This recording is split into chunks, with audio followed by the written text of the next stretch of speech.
My name's Elise Gregg, and this is discussion number 3 for this class. So, starting with what terrorist group do you believe is the greatest threat to the world today, followed by to the U.S.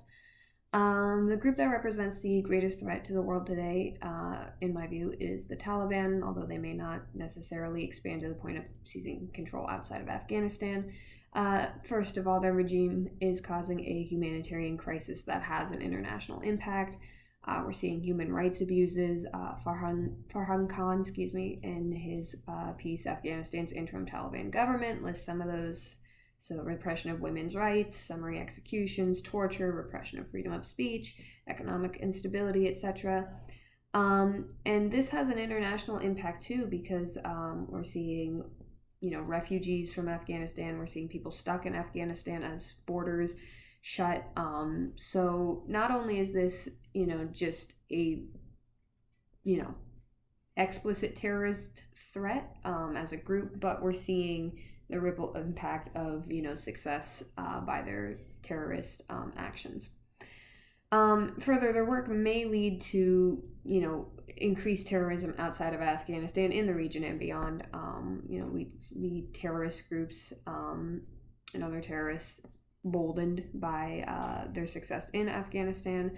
And the Taliban is known for facilitating the work of other terrorist groups. So Khan in his work mentions that there's a precedent of this. For example, during their control of Afghanistan from 1996 to 2001, they did provide sanctuary for Al-Qaeda. So to me, the group that represents the greatest threat to the U.S. isn't necessarily an actual terrorist designated group, but what has been coined lone wolves. In a statement from FBI Director Christopher Wray, he says, quote, "The greatest threat we face in the homeland is that posed by lone actors radicalized online who look to attack soft targets with easily accessible weapons." So there's like a culminating impact to this, and Ray says, quote, "More deaths were caused by DBEs, domestic terrorists, who were radicalized, possibly by outside forces, caused by DBEs than international terrorists in recent years. In fact, 2019 was the deadliest year for domestic extremist violence since the Oklahoma City bombing in 1995. So we're seeing this large impact that, although groups or individuals may not have larger scale impacts, per terrorist attack, per event, the mass effect, the culminating effect is much larger in scale than some of these, more organized attacks. Folks who have ties to a particular ideology give them some cohesion in terms of what to do and what they believe, but, without broader organization, without broader leadership, it is difficult to possibly track down or, suppress these attacks at a single source. And even people with no ties to each other, people may see these terrorist attacks done by lone wolves and be, encouraged or emboldened to do their own attacks. And that kind of leads into the next question. Speculate as to what you feel will be the biggest terrorism threat of the immediate future and why. I think there's a lot of threats to consider. I think one of the ones we read in our textbook this module was like cyber terrorism. In terms of just what is possible for terrorists, the tools that are available, there's just so much to contend with. So there's a large list. Personally, to me though, these are all international things. I kind of wanted to look at the U.S. for this question, and I believe the biggest threat to the U.S. is domestic terrorism, whether it be like lone wolves, as mentioned in the last question, or more organized efforts. I believe it's domestic terrorism caused by political divisions. Josh A. Roth, in his piece "Rules for Thee, but Not for Me, The Irony of Tier 3 Terrorist Organization," kind of shows that terrorist activity, domestic terrorist activity, might be a larger issue than it may look like. And his piece takes a look at a kind of different issue, but it does tie into this. So he's writing about how the terrorism bar under the Immigration and Nationality Act has consequences for immigrants who are associated with certain groups or commit certain acts, and these consequences may include deportation, ineligibility for asylum, etc. But there's a totally different standard when it comes to domestic terrorism, and Ross claims that if the same standard applied domestically from the Immigration and Nationality Act, quote, half of the U.S. population could be rendered deportable. And this may not be an exact number from him. This may be, I don't want to say a metaphor, but this may be like to illustrate the scale of the issue. But looking at domestic terrorism, there may be a lot of, numbers, so to speak, not on paper, that make it a bigger issue than how it may look.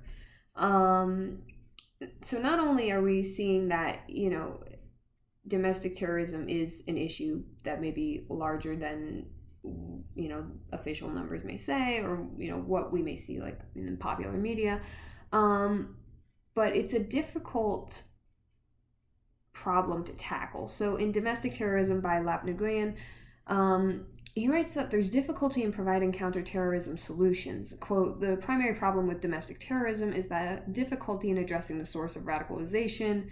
An individual is radicalized through their association with fringe groups, and with the power of the internet, these groups can proliferate, without regard to geographical distance nor physical limitations. So again, there's this difficulty in addressing domestic terrorism at the root because it's so dispersed, it's so far spread out. And, he lists other issues too, like ease of access to weapons, polarization politically, not just, between citizens, but encouraged and kind of spurred by political leaders. And again, although not necessarily devastating in individual magnitude of each event, the culminating effect may normalize ever-increasing violence on a regular basis, as well as that direct effect of, lives lost and, human damage. Last question. The cliche phrase, one man's terrorist is another man's freedom fighter, is hotly debated. In your opinion, is this assertion valid or a cop-out? Please explain. I believe it's valid. I do not think that every group looks the same. I don't think that everything is equal. I think it depends on three primary factors, and that being the cause, methods, and targets.